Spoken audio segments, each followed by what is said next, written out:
رسول اللہ یا رسول اللہ یا رسول اللہ یا بسم اللہ الرحمن الرحیم قل لا اسألكم علیہ اجرا الا المودۃ فی القربى صدق اللہ العظیم وقال تعالی فی شأن حبیبہ وعظمت رسولہ ان اللہ وملائکتہ یصلون علی النبی یا ایہا الذین آمنوا صلوا علیہ وسلموا تسلیما اللہم صل علی سیدنا شفیعنا حبیبنا مولانا محمد وعلى آلہ واصحابہ افضل صلواتک وعدد معلوماتک وبارک وسلم۔ معزز و مکرم قابل قدر ناظرین کرام، آج کی جو ہماری نشست ہے یہ نشست بیان حضور سیدی سرکار مولائے کائنات رضی اللہ تعالیٰ عنہ ہے۔ چونکہ اس مبارک اور بابرکت مہینے میں آپ کی ولادت ہوئی ہے تو اسی مناسبت سے ہم عوام اہل سنت کے علم میں حضور سیدی سرکار مولائے کائنات کی مبارک زندگی کو لانا چاہتے ہیں۔ مولائے کائنات رضی اللہ تعالیٰ عنہ کی بڑی شان اور بڑی عظمتیں ہیں۔ سب سے پہلے بنیادی بات یہ یاد رکھے کہ آپ اہل بیت اطہار میں سے ہیں۔ اہل بیت اطہار میں سے ہونا یہ خود اتنی مستند اور پکی اور پختی دلیل ہے کہ اس سے بڑھ کے آپ کی عظمت اور شان اور رفعت و بلندی کے لیے کوئی اور دلیل کی ضرورت نہیں ہے۔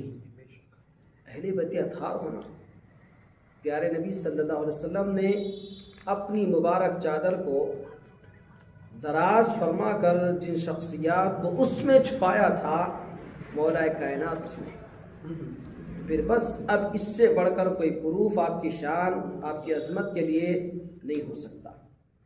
مولائے کائنات رضی اللہ تعالیٰ عنہ آپ مولود کعبہ ہیں۔ مولود کعبہ یہ دوسری شان ہے۔ پھر تیسری شان یہ ہے کہ آپ کی ولادت باسعادت کے بعد جو آپ کی زندگی کے لمحات گزرے وہ سارے کے سارے لمحات حضور اکرم صلی اللہ علیہ وسلم کی نگہداشت میں گزرے۔ پوری آپ کی زندگی پیارے نبی صلی اللہ علیہ وسلم کی نظر ہے، بچپن شریف سے لے کر جوانی تک، جوانی سے لے کر پھر آپ کے شادی، پھر شادی کے بعد آپ کے بچے، یہ سارا کا سارا مولائے کائنات کا جو پورا دور ہے وہ پیارے نبی صلی اللہ علیہ وسلم کی خاص نگاہ کرم ہے۔ حضرت سیدنا مولائے کائنات رضی اللہ تعالیٰ عنہ، آپ کا نام علی ہے اور ایک روایت میں یہ بھی آتا ہے کہ آپ کا نام حیدر ہے۔ ہر دونوں نام، بعض مورخین نے یہ بھی ذکر کیا ہے کہ آپ کے والد نے آپ کا نام علی رکھا اور والدہ نے آپ کا نام حیدر رکھا۔ ادھر حیدر کرار سے بھی مشہور ہے، ادھر مولا علی مشکل کشا سے بھی مشہور ہے۔ لیکن آج ضرورت ہے شان اور عظمت مولائے کائنات سے زیادہ تعلیمات مولائے کائنات کی۔ مولائے کائنات باوجود یہ کہ حضور اکرم صلی اللہ علیہ وسلم کے رشتے میں بھائی ہوتے ہیں، پھر اتنا بڑا خاندان جو ملک عرب میں سب سے بڑا خاندان جانا جاتا ہے، اس خاندان کے ایک فرد ہے، پھر حضور کے بھائی ہیں، پھر بعد میں چل کر داماد بھی ہوئے، یہ ساری خوبیوں کے باوجود بھی تعلیمات مولائے مشکل کشا کچھ اور ہی ہے۔ آج ساری امت کو مولائے کائنات کی تعلیمات کے تعلق سے فکر مند ہونا چاہیے، چونکہ عام طور پہ آج سے 25 30 50 برس پہلے جو ہماری کتب اسلامی تھیں وہ ایسی عجیب و غریب ترتیب شدہ تھیں کہ اس کو دیکھنے سے مولا علی کی محبت دل میں اتر جاتی تھی۔ ان کتابوں کو دیکھنے سے پڑھنے والا تو عشق علی میں ڈوب جاتا تھا۔ میں آپ کو بتاؤں گا، بہت سی کتابیں ایسی ہے لیکن سلطنت عثمانیہ جب تھی، نظام حکومت کے جو ایام گزرے ہیں، اس زمانے میں ایک سلیبس جو دینی نصاب تھا، اس میں ایک مشہور کتاب تھی رسالہ دینیات۔ اتنی زبردست کتاب ہے رسالہ دینیات، اور یہ رسالہ دینیات ہمارے اپنے بزرگوں نے اس کو ترتیب دی ہے، جس میں قابل ذکر حضرت سید سرکار عبدالقدیر حضرت کیا رحمۃ اللہ علیہ بھی ہے، اور ہمارے تفسیر باری عبدالباری صاحب قبلہ رحمۃ اللہ علیہ، بڑے بڑے ہمارے اس زمانے کے اسلاف جو جامع نظامیہ سے وابستہ تھے، شیخ الاسلام بانی جامع نظامیہ کے تربیتی یافتہ تھے، ایسے اکابر اجلہ علماء نے اس کتاب کو ترتیب دیا، جو فرسٹ سے لے کر 10 تک ہر کلاس میں بچوں کی ایج کے حساب سے اس کتاب کو ترتیب دیا گیا تھا، اور جب بچہ 8th میں 9th میں 10th میں آ جاتا تھا تو اس دور میں بچے کے جو تعلیمات اسلام بچے کے لیے ضروری تھی، وہ ساری تعلیم ان 10 حصوں میں کمپلیٹ ہو جاتی تھی، دینی تعلیم، مذہبی تعلیم۔ اور اسی رسالہ دینیات کے 8ویں حصے سے میں آپ کی خدمت میں چند باتیں رکھوں گا۔ کتنی جامع باتیں 8th کلاس کے بچے کے ذہن نشین کرائی جاتی تھی۔ آپ دیکھیں مولا کائنات حضرت سیدنا علی رضی اللہ تعالیٰ عنہ کی شان میں میرے پاس یہ کتاب ہے رسالہ دینیات۔ رسالہ دینیات کا 8واں حصہ، پیج نمبر ہے 62۔ سب سے پہلے ہے فضائل سیدنا مولا علی رضی اللہ تعالیٰ عنہ۔ فضائل سیدنا مولا علی رضی اللہ تعالیٰ عنہ میں سب سے بنیادی بات انہوں جو بتا رہے ہیں، آپ حضرت صلی اللہ علیہ وسلم، آپ کو حضرت صلی اللہ علیہ وسلم نے اپنی لخت جگر جنتی عورتوں کی سردار حضرت فاطمہ الزہرا رضی اللہ تعالیٰ عنہ کا نکاح آپ سے کر دیا۔ یہ آپ کے شان میں، عظمت میں بہت معیار اور بہت بڑی دلیل ہے، کیونکہ سرکار کی صاحبزادی جو حضور کی نور نظر ہے، لخت جگر ہے، حضور اکرم صلی اللہ علیہ وسلم نے بی بی فاطمہ کے تعلق سے جو جملے فرمائے، جو ان کی عظمتیں اور خوبیاں بیان کی ہیں، پھر ویسی پاکیزہ اور ویسی مقدس ہستی آپ کی زوجہ بنتی ہے، تو پھر آپ خود سوچیں کہ مولا کائنات رضی اللہ تعالیٰ عنہ کی شان کس قدر ہے۔ اور ایک دوسری جو بات بیان کرتے ہیں، جب مدینہ شریف میں پیارے نبی صلی اللہ علیہ وسلم ہجرت کر کے تشریف لائے مدینہ شریف، تو سارے صحابہ کرام کو جمع فرما کر پیارے نبی صلی اللہ علیہ وسلم صحابہ کرام میں مواقعات یعنی بھائی چارگی پیدا فرمائی۔ جیسے آپس میں ہم سگے بھائی ہوتے ہیں، اور سگے بھائیوں میں اپنے بڑوں کی جائیداد تقسیم ہوتی ہے، وراثت جسے کہتے ہیں، تو اسی طریقے سے پیارے نبی صلی اللہ علیہ وسلم مدینہ شریف میں ہجرت کے بعد کل صحابہ کرام میں مواقعات کے تعلق سے جب یہ معاملہ انجام دے رہے تھے، مواقعات کا ماحول بنا کر آپس میں صحابہ کو بھائی بھائی بنا رہے تھے، علی رضی اللہ تعالیٰ عنہ کے جو رشتہ ہے بھائی چارگی کا، مواقعات کا، وہ کسی سے نہیں ہوا۔ علی رضی اللہ تعالیٰ عنہ حضور کی خدمت میں عرض کی، یا رسول اللہ مجھے یوں ہی تنہا چھوڑ دیے، تو حضور اکرم صلی اللہ علیہ وسلم نے ارشاد فرمایا، علی تم میرے بھائی ہو۔ سبحان اللہ۔ دیکھیں آپ سارے صحابہ کو آپ دیکھیں گے تو ایک صحابی دوسرے صحابی کے بھائی بنتے نظر آ رہے ہیں، لیکن مولا مشکل کشا کی عظمت دیکھیں، حضور نے فرمایا کہ علی تم میرے بھائی ہو۔ دیکھیں آپ، علی تم میرے بھائی ہو، یعنی سرکار دو عالم صلی اللہ علیہ وسلم نے مولا مشکل کشا کو ارشاد فرمایا کہ علی صحابہ آپس میں ایک دوسرے کے بھائی بن رہے ہیں، اور میں خود تمہیں اپنا بھائی بنا رہا ہوں۔ یہ علی رضی اللہ تعالیٰ عنہ کی شان رسالہ دینیات کے 8ویں حصے میں آج سے 50-55 برس پہلے ہمارے بچوں کو پڑھائی جاتی تھی، اور یہ ان کے ذہن نشین کرایا جاتا تھا کہ مولا مشکل کشا کی شان کیا ہے، ان کی عظمتیں کیا ہے، ان کا وقار کیا ہے، ان کی منزلت کیا ہے، وہ کس شان کے مالک ہیں۔ اللہ اکبر. آپ دیکھیں پھر اب جب اللہ رب العزت نے اتنا بڑا آپ کو مقام عطا فرما دیا، حضور کے دربار میں آپ حضور کے بھائی ٹھہرے، تو آپ نے بھی اپنے اس مقام اور مرتبے کو پیش نظر رکھتے ہوئے جو دینی خدمات آپ نے کی اور حضور پر اپنی جانثاری کا جذبہ جو دکھایا آپ نے، آپ دیکھیں گے کہ اسی کتاب میں لکھا ہوا ہے کہ مولا مشکل کشا رضی اللہ تعالی عنہ سوائے غزوہ تبوک کے ساری جنگوں میں شریک رہے.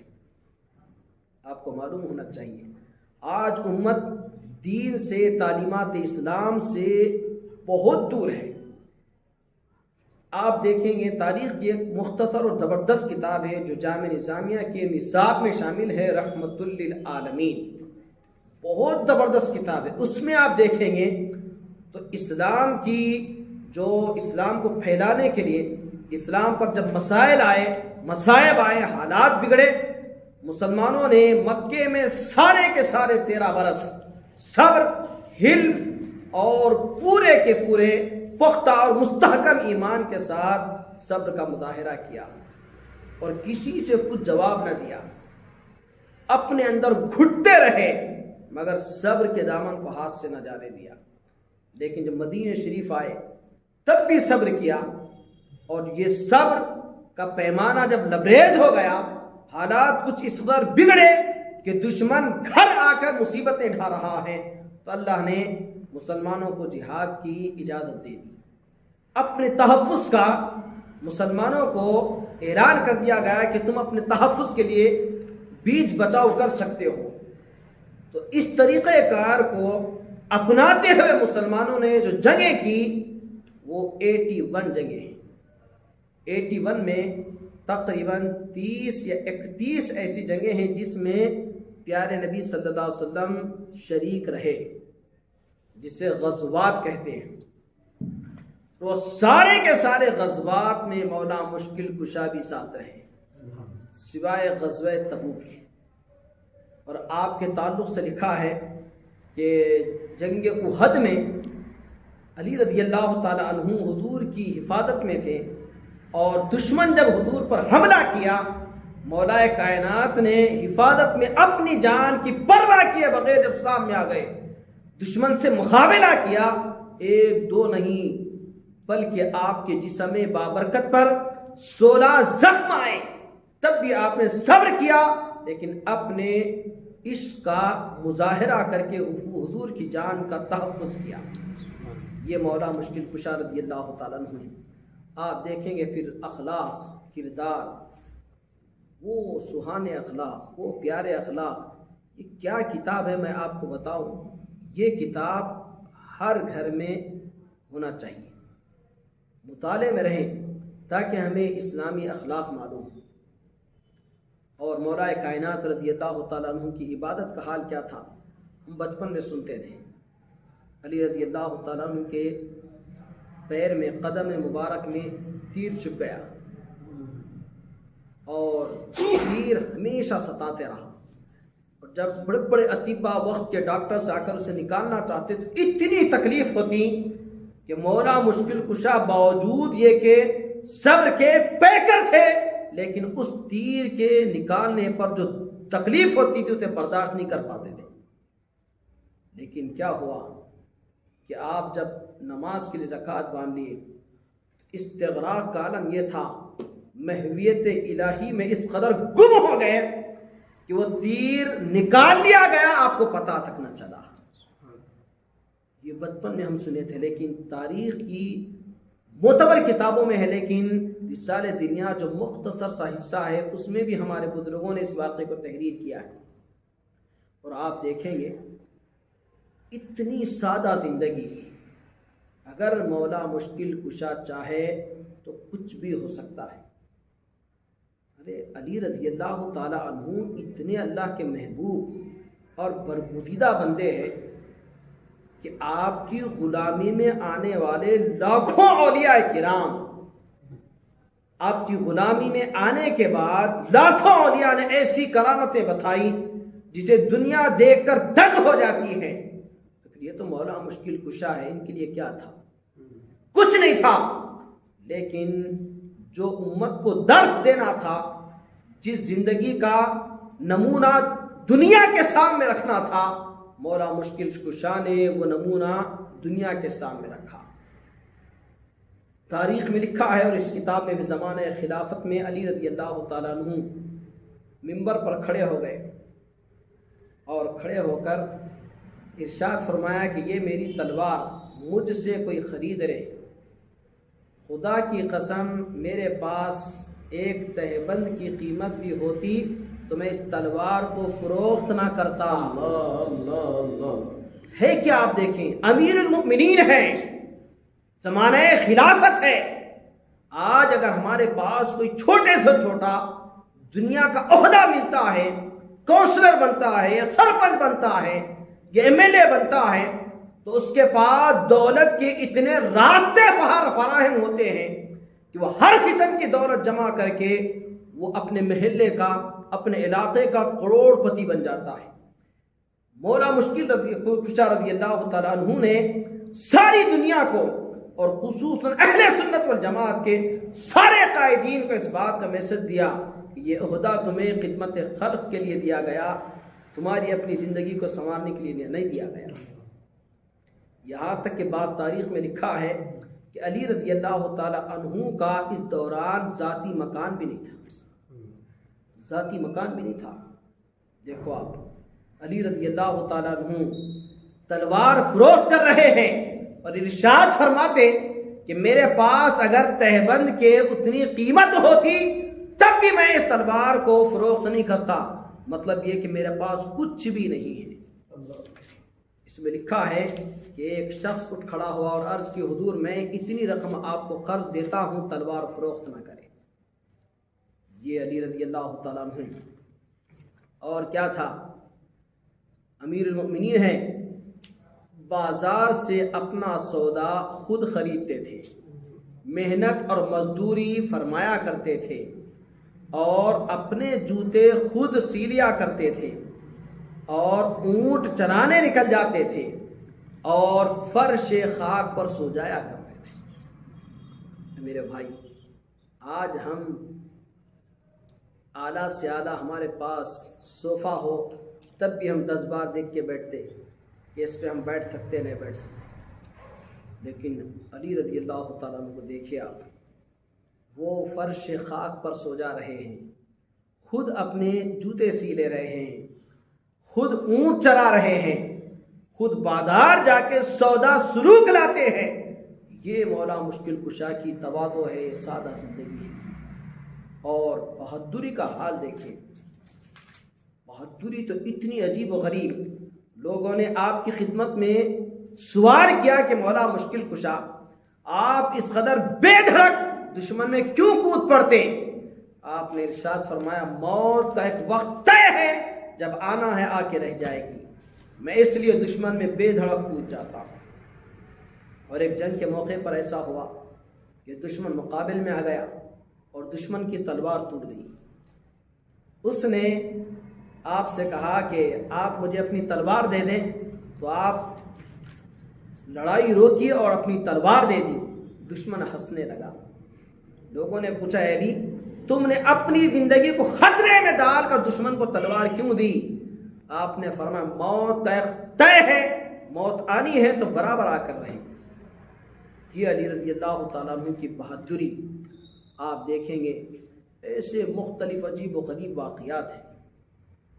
اور خدمت خلق کا اتنا عجیب و غریب جذبہ تھا، کبھی بیت المال میں روپیہ پیسہ جمع ہونے نہیں دیتے تھے، کبھی نہیں دیتے تھے۔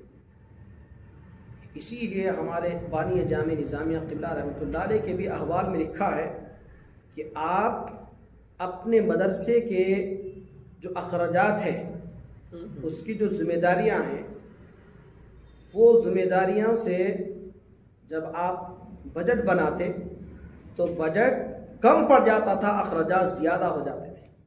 لوگوں نے فرمایا، حضرت کی خدمت میں عرض کی حضور آپ جو بجٹ ہے، آپ کا بجٹ کم ہے اور اخراجات زائد ہے، تو آپ نے فرمایا جب اخراجات بڑھ جائیں، بجٹ کم پڑ جائے تو توکل بڑھ جاتا ہے۔ یہ ہمارے بزرگوں نے کس سے سیکھا تھا؟ یہ مولا مشکل کشا سے سیکھا تھا۔ آپ دیکھیں گے مولا مشکل کشا رضی اللہ تعالیٰ عنہ کی خدمت میں ایک روز اطلاع ملی کہ بیت المال میں سونا چاندی بھر گیا ہے۔ یہ سنتے ہی آپ کیا کہیں؟ نعرہ لگائے، اللہ اکبر کا نعرہ لگایا۔ اس کے بعد بیت المال تشریف لائے اور لوگوں کو جمع فرمایا اور اتنا تقسیم کیا کہ بیت المال میں ایک درہم بھی نہیں بچا۔ یہ دیکھو کیا مولا مشکل کشا کی زندگی ہے، اور عدل و انصاف کا حال اتنا عجیب و غریب حال عدل و انصاف کا کہ ہم نے فقہ کی کتاب جو جامع نظام میں پڑھائی جاتی ہے، اصول الشاشی، نور الانوار، یہ استخراج فقہ کی کتابیں ہیں مسائل کے استنباط کی، اس میں یہ واقعہ پڑا تھا۔ آپ رضی اللہ تعالیٰ عنہ کی جو زرہ تھی وہ کھو گئی، اور وہ جب کھو گئی تو آپ ایک یہودی کے پاس اس زرہ کو پائے، تو آپ نے اس یہودی سے کہا کہ بھئی نہ یہ زرہ میں کسی کو بیچی ہے، نہ یہ زرہ میں نے کسی کو ہبہ کی ہے، پھر یہ تیرے پاس کیسے آ گئی؟ میری زرہ ہے۔ اس نے کہا کہ ایسا نہیں ہے، یہ زرہ میری ہے اور میرے قبضے میں ہے، اور تاریخ الخلفاء میں بھی یہ واقعہ لکھا ہے۔ تو بہرحال ہوا یہ کہ معاملہ عدالت تک پہنچا، اور عدالت میں مقدمہ جب ڈالا گیا، علی رضی اللہ تعالیٰ عنہ خود عدالت حاضر ہوئے۔ امیر المؤمنین ہے، خلیفہ وقت ہے، لیکن جاتے کہاں ہیں؟ عدالت جا رہے ہیں۔ اور عدالت جب پہنچے تو آپ نے وہاں پر ایک بہت عجیب و غریب کام کیا۔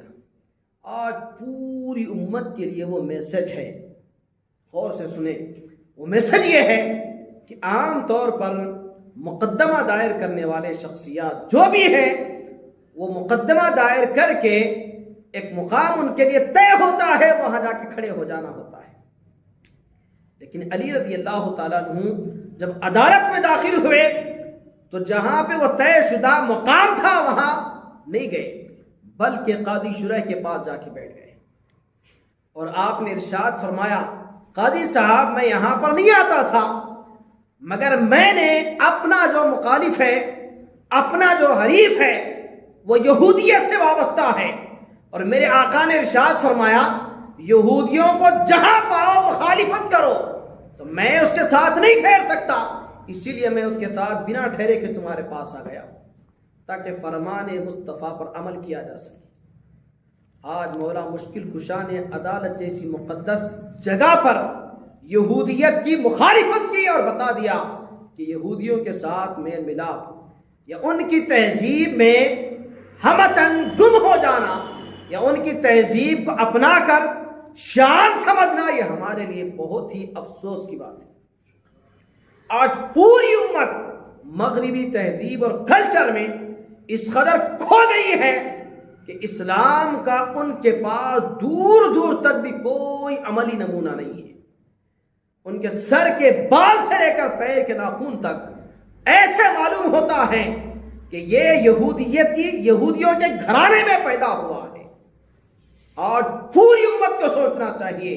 مولا مشکل کشا نے میسج دیا، یہ پیغام دیا، یہ سمجھا دیا کہ دیکھو حضور نے یہودیوں کی مخالفت کی ہمیں تعلیم دی ہے، اور بعد حضور نے فرمایا لا تشبہوا بالیہودی ولا بالنصارى، تم یہود اور نصارہ کی مشابہت اختیار نہ کرو۔ حضور نے یہ بھی روایت میں آتا ہے، ارشاد فرمایا کہ جب یہود اور نصارہ راستے میں مل جائے تو ان کے راستے تنگ کر دو۔ لیکن آج ہمارا حال یہ ہو چکا ہے کہ وہ جو راستے سے چلتے ہیں ہم اس راستوں کی بھیک مانگتے نظر آتے ہیں۔ آج میرے بھائی، اسلام پہ اگر صحیح معنی میں مسلمان جم جائے تو پھر مسلمان پر کوئی انگلی نہیں اٹھا سکتا۔ الغرض مولا کائنات عدالت میں گئے، اور جب دیکھا اور بات چیت ہوئی، ہر ایک سے دلائل لیے گئے۔ مولا مشکل کشا رضی اللہ تعالیٰ عنہ نے اپنے دلائل پیش کیے۔ یہ زرہ میری ہے جس پر میرا غلام خود شاہد ہے۔ قاضی شرح نے کہا کہ حضور یہ بات تو صحیح ہے، لیکن غلام کی گواہی آقا کے حق میں قابل قبول نہیں ہے۔ پھر امام حسن کو پیش کیا، انہوں نے عرض کی حضور بات صحیح ہے لیکن بیٹے کی گواہی باپ کے حق میں قبول نہیں ہے۔ مولا مشکل کشا رضی اللہ تعالیٰ عنہ 2 دلائل دے کر خاموش ہو گئے، لیکن اسی اثنا میں یہودی سمجھ گیا کہ یہ دین سچا ہے، اگرچہ کہ اسے معلوم تھا کہ یہ زرا اس کی نہیں ہے، لیکن وہ سمجھ گیا کہ اس کے باوجود بھی فیصلہ میرے حق میں ہو رہا ہے۔ اس نے دل میں کہا کہ اس دین سے سچا دین کوئی ہو نہیں سکتا، اور اس دین کے ماننے والوں سے سچے لوگ کوئی ہو نہیں سکتے، صدق دل سے توبہ کر کے داخل اسلام ہو گیا۔ یہ مولا مشکل کشا رضی اللہ تعالیٰ عنہ ہیں۔ آپ دیکھیں گے اور ایک مقام پر حضرت سیدنا عقیل مولا کائنات رضی اللہ تعالیٰ عنہ کے بھائی تھے، وہ کسی مجبوری میں مسائل میں آ گئے اور عرض کی کہ مجھے کچھ تعاون کی ضرورت ہے، آپ میرا تعاون فرمائیں، مدد کیجئے۔ تو علی رضی اللہ تعالیٰ عنہ نے فرمایا کہ صبر کرو، کچھ دنوں بعد اللہ حالات پیدا کر دے گا، مال غنیمت کے جو بھی اسباب بنیں گے انشاءاللہ اس میں سے تمہاری مدد ہو جائے گی۔ آپ نے کہا کہ ایسا نہیں ہو سکتا، میں بہت پریشان حال ہوں، مجھے سخت ضرورت ہے کہ میرے ساتھ حسن سلوک کیا جائے، کچھ میری مدد کی جائے۔ علی رضی اللہ تعالیٰ عنہ نے سمجھایا، بلاخر ارشاد فرمایا ایک شخص ہے کہ انہیں لے جاؤ اور مارکیٹ کی دکانیں کھلاؤ اور کھول کر ان سے کہو کہ جو چاہے لے لے۔ وہ بھی تو علی کے بھائی تھے، انہوں نے عرض کی امیر المومنین کیا حکم دیتے ہیں کہ آپ کا بھائی مارکیٹ میں جا کر لوگوں کی دکانیں لوٹ لے، ہڑپ لے، چوری کر لے؟ آپ نے فرمایا بھائی عقیل پھر آپ بھی تو مجھے ایسا ہی حکم دیتے ہیں، یہ جو دولت ہے، یہ جو سرمایہ ہے، یہ جو بیت المال ہے، یہ قومی اثاثہ ہے، امانت ہے، میں اسے بنا ضرورت کے خواہوں کے خرچ نہیں کر سکتا۔ یہ علی رضی اللہ تعالیٰ عنہ ہیں۔ اسی لیے آپ دیکھیں گے بہت سے علی رضی اللہ تعالیٰ عنہ کے احسانات ہیں، اتنے احسانات ہیں کہ آپ ہم سوچتے رہ جائیں تب بھی علی رضی اللہ تعالیٰ عنہ کے احسانات ختم نہیں ہوں گے۔ اسی لیے علمی کارنامے اور یہ ساری چیزیں تو بہت سی ہیں۔ آج جو دنیا بھر میں عربی کے گرامرس ہوتے ہیں، عربی گرامرس کے بغیر کوئی عربی سمجھ نہیں سکتا، چاہے وہ وقت کا کتنے سے کتنا بڑا عالم دین کیوں نہ ہو، کیا بڑا سے بڑا عہدہ کیوں نہ حاصل کر لے، وہ اسکالر بن جائے، کچھ بھی ہو جائے، عربی گرامرس میں مہارت ضروری ہے۔ اور عربی گرامرس، عربی قواعد اتنے کٹھن ہوتے ہیں، اتنے دشوار ہوتے ہیں، اس عربی گرامر پر محنت کرتے کرتے اس کے ماہرین میں بڑے بڑے جو ماہرین گزرے ہیں ان کا نام لینے کے لیے دنیا ترستی ہے۔ اخفش، سیبویہ، زجاج، کتنے کیا ایسے نحویین ہیں، اس علم میں زندگیاں گزاری اور اس علم کے امام بنے۔ اس علم کے موجد کون ہے؟ علی رضی اللہ تعالیٰ عنہ خاموش بیٹھے ہوئے تھے۔ حضرت سیدنا ابو الاسود جو آپ کے محب اور آپ کے خاص آدمی تھے، خدمت میں بابرکت میں پہنچے، عرض کی حضور کیا بات ہے؟ بہت فکر مند معلوم ہوتے ہیں۔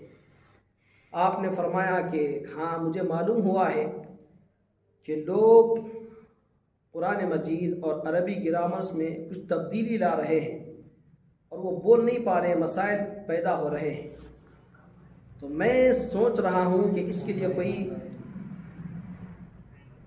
گرامرس پر کام ہو اور قواعد پر کچھ لوگوں کے سامنے خدمات ہو، اور اسی وقت علم نحو اور صرف اور قواعد اور گرامرس پر کام شروع ہوا، اور وہ کام اتنا بڑا کہ آج اگر اس کام پر ہم بحث کریں تو رات اور دن بیت سکتے ہیں لیکن وہ کام ختم نہیں ہو سکتا، اتنا بڑا کام۔ اور اس کے موجد حضرت سیدنا مولا کائنات، اور کیوں نہ ہو اس کے موجد سرکار مدینہ نے آپ ہی کے تعلق سے تو فرمایا انا مدینۃ العلم وعلی بابھا، ارے جس شہر کے باب اور دروازہ علی ہو تو اس دروازے سے تو ایسے علم کی نہریں جاری ہونا ضروری بھی ہے۔ یہ حضرت سیدنا مولا کائنات رضی اللہ تعالیٰ عنہ ہیں۔ اور ایک بات بطور خاص، علی رضی اللہ تعالیٰ عنہ جب خلیفہ ہوئے تو بہت سے مسائل اسلام پر آئے، تو آپ نے اس مسائل کے سد باب کے لیے مدینہ شریف سے کوفہ کا رخ فرمایا، اور کوفہ میں رہ کر دشمنان اسلام کا مقابلہ کیا، جس میں سر فہرست خوارج ہے۔ خوارج یہ ایک اسلام کے لیے بہت ہی، یہ سمجھیں کہ بہت بڑا خطرہ ہے خوارج۔ ان کے عقائد، ان کے تعلیمات، ان کے جو تربیتی چیزیں ہیں، قرآن حدیث کو سامنے رکھ کر یہ جو لوگ استخراج کرتے ہیں، دور دور تک قرآن و حدیث کے معنی اور مقصد کا اس سے کوئی تعلق نہیں ہوتا۔ میں ایک ایگزامپل دے کے آپ کے سے بات ختم کر دوں گا کہ خوارج جو تھے، مولا کائنات رضی اللہ تعالیٰ عنہ، امیر معاویہ رضی اللہ عنہ میں اور اپنے میں مسائل کے سلجھانے کے لیے، مسائل ختم کرنے کے لیے ایک قاصد کو روانہ فرمایا، اور یہ خوارج مل گئے، اور خوارج مل کر انہیں پکڑ کر پوچھا کہ بھئی آپ کہاں جا رہے؟ غالباً ابو موسیٰ اشعری رضی اللہ تعالیٰ عنہ تھے وہ، تو پوچھا تو انہوں نے کہا کہ علی رضی اللہ تعالیٰ عنہ نے مجھے حکم بنایا ہے، اور میں دونوں کے درمیان مفاہمت اور صلح اور حکم کا رول ادا کرنا چاہتا ہوں، جو کہ آپ نے مجھے بنایا ہے۔ تو وہ خوارج نعوذ باللہ ظاہری معنی اور مطلب پر گئے، اور انہوں نے کہا نعوذ باللہ علی نے تمہیں حکم بنایا ہے، تو وہ مشرک ہو گئے۔ توبہ استغفر اللہ۔ جب یہ بات انہوں نے سنی تو فوری مولا کائنات کے دربار میں واپس ہوئے اور عرض کی حضور یہ نادان کمبخت ملے تھے، اور انہوں نے مجھے پکڑا اور یہ پوچھا تو میں نے انہیں یہ جواب دیا، تو انہوں نے آپ پر الزام لگا دیا۔ تو آپ نے جو جملہ فرمایا نا، بہت پیارا جملہ ہے، کلمۃ حق ارید بہ الباطل، بات سچی ہے مگر معنی اور مطلب غلط ہے۔ آج دنیا پوری اہل سنت والجماعت سے ہٹ کر معنی کچھ اور ہوتے ہیں، مطالب کچھ اور ہوتے ہیں، اور یہ لوگ عبارتیں راہ کے سامنے رکھ کر اس کا مفہوم کچھ کا کچھ اور کر دیتے ہیں۔ اور ان سے مقابلہ ہوا تو ہمارے بزرگوں نے لکھا، محدث ذکر رحمۃ اللہ علیہ نے اور حضور سیدی سرکار شیخ الاسلام بانی جامع نظامیہ نے بڑی تفصیل لکھی خوارج کے تعلق سے، اور یہ واضح کر دیا کہ مولا کائنات نے خوارج سے مقابلہ ہوا تو آپ نے باضابطہ پورے صحابہ میں اعلان کیا کہ دیکھو یہ جو ہم اب جنگ کرنے والے ہیں، اس جنگ میں ہمارے 10 لوگ شہید ہوں گے، اور ان کے صرف 10 بچیں گے، وہ بھی بھاگ جائیں گے۔ یہ آپ دیکھیں، ابھی جنگ نہیں ہوئی، ابھی مقابلہ آرائی نہیں ہوئی، ابھی کوئی درمیان میں فوجیں ٹکرا نہیں گئی، لیکن مولا مشکل کشا نے پہلے سے بتا دیا کہ یہ حالات ہونے والے ہیں، اور صحابہ کرام کو واضح طور پہ بتا دیا کہ دیکھو یہ خوارج کے قرآن پڑھنے پر نہ جانا، یہ قرآن ایسے پڑھتے ہیں گویا قرآن ان کے حلق سے باہر نکلتا ہے، اور ان کے قرآن پہ نہ جاؤ بلکہ ان سے ڈٹ کے مقابلہ کرو، یہ دین کے لیے خطرہ ہے۔ آج امت مسلمہ کو، اہل سنت والجماعت کو بطور خاص یہ سمجھنا چاہیے کہ کون سے لوگ باطل ہیں اور کون سے لوگ حق پرست ہیں۔ حق پرستی کو مولا مشکل کشا کی تعلیمات کے روشنی میں سمجھتے ہوئے اپنے عقائد کی حفاظت کرنا ضروری ہے۔ اللہ تبارک و تعالیٰ سے دعا ہے کہ مولا کائنات اپنے کرم سے، اپنے فضل سے ہم آج جو ذکر مولا کائنات کیا ہے، اس ذکر کی برکت سے ہم سب کی مغفرت فرما اور ہمارے ایمان کی حفاظت فرما۔ وقت اخیر ہم سب کی زبان پر کلمہ طیبہ جاری فرما۔ وما علینا الا البلاغ، وآخر دعوانا الحمد للہ رب العالمین۔